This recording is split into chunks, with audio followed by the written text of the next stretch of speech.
Welcome,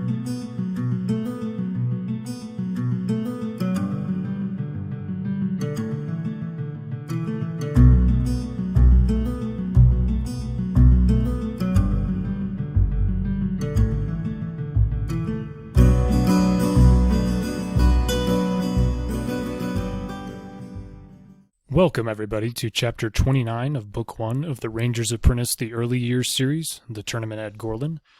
Let's go ahead and get into it. "I found him," Barrick said, as he dismounted stiffly. It was late afternoon. He'd been riding all day, and his muscles ached. Crowley and Halt rose from their seats by the fire and walked toward him.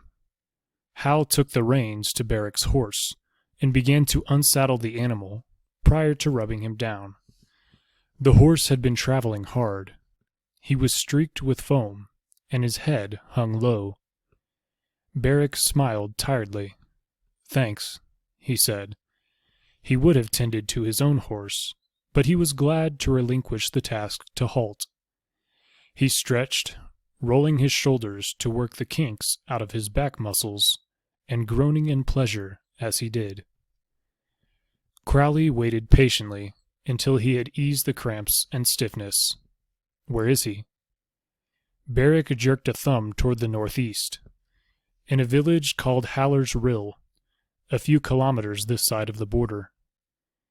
They had been scouring the countryside along the border for the past 3 days. Crowley had led them north to a spot they could set up a semi-permanent camp. Then he assigned a search area to each man and sent them off to find Tiller and his band. He and Halt had remained in the camp to coordinate the search and to await word of the impostors' whereabouts. Half of the rangers were still out searching. The others had returned with no current news. Sam Dash and Berrigan had brought word of where Tiller had been in the past 2 weeks, but he had already moved on from both locations. Barrick was the first to bring a positive location. "Haller's Rill?"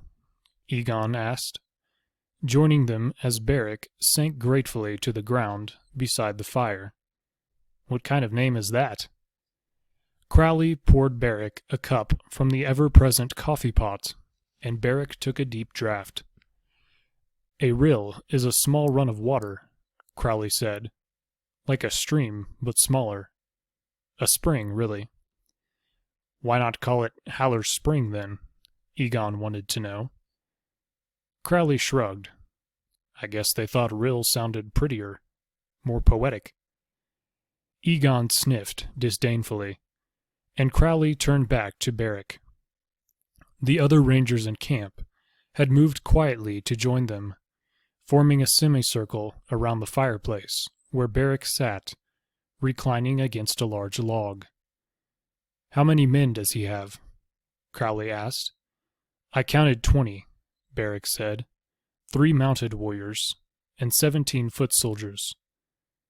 "Then you'll be outnumbered," Crowley said, glancing at Farrell. The axe-wielding ranger would lead the party to capture Tiller. He pushed out his bottom lip in an expression of unconcern.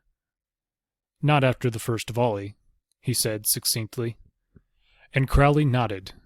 9 rangers, all expert marksmen, would quickly lower the odds. He and Halt would not be there, of course, and Pritchard had already left them to infiltrate Castle Gorlan, disguised as an old beggar. "The longer I'm here," Pritchard had said, "the less notice they'll take of me when the day comes." "How do you plan to take Tiller?" Halt called, from where he was rubbing down Barrick's horse. The horse nudged him reproachfully as he stopped rubbing, and he quickly started again. "I think subtlety will be the key," Farrell replied. "After we've shot a volley or two, I'll point out that his force has been seriously degraded, and invite him to come with us. If he refuses, I'll hit him with my axe." "You have a strange idea of subtlety," Crowley said, hiding a grin. Farrell regarded him, deadpan. "I plan to use the flat of my blade," not the edge. Crowley nodded. That's subtle in its way, he said. Once you've got him, you can disarm and scatter the others. I doubt they'll go back to tell Morgarath what's happened. Just to make sure, you can point out that he doesn't like hearing bad news.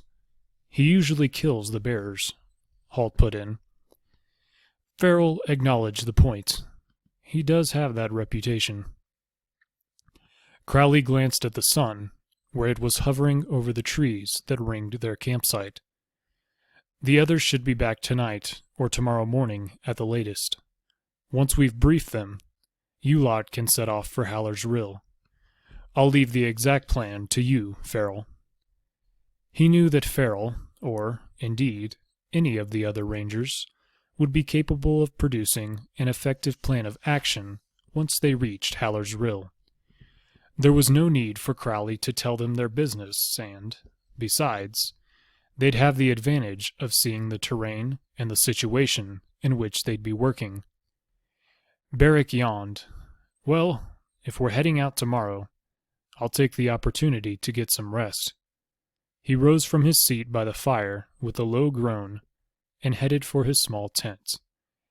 He glanced at his horse and saw that she was rubbed and brushed and was grinding contentedly away at a small bag full of corn and oats.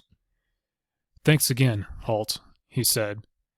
He resisted the urge to check more closely on his horse. The bearded Hibernian would have done a good job looking after her, he knew, and if he checked, he risked insulting his comrade. Halt nodded, and Barrick crawled into his tent, sighing happily as he rolled himself in his blankets and stretched out on the bed of soft leaves and branches. Dimly, he heard Halt and Crowley discussing the coming day. It seemed they were talking from a long way away. We'd better get moving tomorrow as well, Halt said.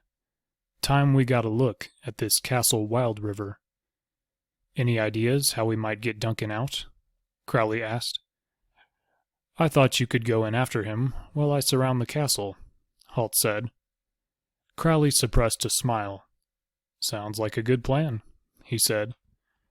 Then Barrick fell asleep and heard no more. So that's Castle Wild River, Halt said. They were crouched on a high bluff opposite the castle, a position that was as high as the castle itself, and barely 50 meters away. From their position, they could look down upon a small terrace outside what looked like a set of rooms. A sheer drop fell from the terrace to the rocks lining the racing water some 20 meters below. The castle was set on an elongated island that separated the fast-flowing river into two halves that rushed around it. The island and the castle were barely 30 meters from the bank below them. The bluff they were on sloped away from the river, adding another 20 meters to the distance that separated them from the castle. The narrowness of the channel on their side gave a false sense of accessibility to the castle. At first glance, it appeared that it would be easy to slip across the 20-meter gap, but the very narrowness of the channel added to the difficulty of the approach. The river was already a fast-running body of water. Where the island split it, the water accelerated considerably. The water running through the 20-meter gap surged wildly, building up in a smooth hump at the top of the channel where it was first constricted, then racing in a wild maelstrom between the bank and the island. The bank itself was a narrow, rock-strewn path barely 2 meters wide, soaked by the constant spray the river threw up. There was no footing on which a bridge might be built, and any attempt to swim the channel would result in the swimmer being dragged under by the current and swept far downstream. So, how do you plan to get across? Crowley asked Halt.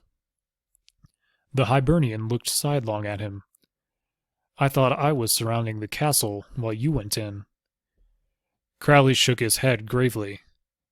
Now that I see it, I've decided to change our job assignments. You go in, and I'll keep watch. Halt opened his mouth to reply, but Crowley laid a hand on his arm to silence him. Leaning forward eagerly to scan the terrace opposite them, the door to the inside room had opened, and a figure emerged onto the terrace. He was tall and broad-shouldered, and moved with the grace of a natural athlete. The lower half of his face was covered by a blond beard, but he seemed young, perhaps in his early 20s. He wore a red surcoat over woolen trousers, tucked into knee-high tan leather boots. He walked to the battlements and, placing both hands on the wall, leaned slightly over to study the roaring river far below. "It's Duncan," Crowley breathed. As they watched, 2 armed men emerged from the door and moved quickly to stand beside the prince, as if worried that he might be contemplating hurling himself over the battlements to the rocks and river below. One of them put a restraining hand on the prince's arm and tugged him back from the wall. Duncan looked up at him angrily and shrugged the hand aside. He spoke to the man, but the roar of fast-running water in the gorge below drowned his words. The guard gestured toward the door, and Duncan reluctantly went back inside, pausing in the doorway for one final look at the freedom outside his prison. The 2 guards followed him and shut the door behind them. Faintly, the watchers heard the dull clunk as it closed. "So now we know we're in the right place," Halt said. Crowley nodded eagerly. "All you have to do is get across the river, scale that wall, and bring him back with you." Halt turned to him, one eyebrow raised. "All I have to do?" he said. "If it's as easy as that, perhaps you should take care of it, after all."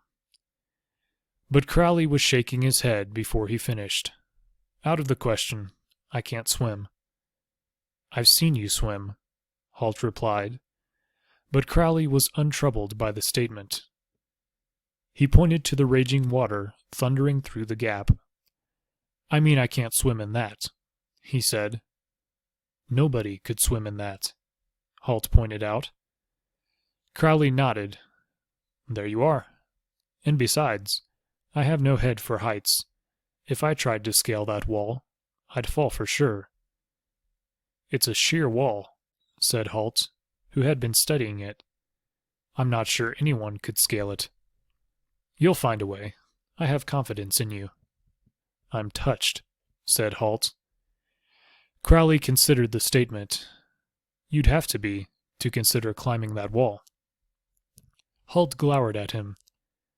"You're no great help," he said. Crowley spread his hands in a gesture of humility. "True, but I know you'll find a way." This time, Halt chose not to reply. He was staring across the gorge to the small terrace and the door that led to Duncan's quarters. "I'm sure I will," he muttered, although right then he had no idea how he might go about it. And that is going to be the end of chapter number 29. As always, thank you for joining me, thank you for listening, and I'll see you next time in chapter 30. God bless, and have a good one.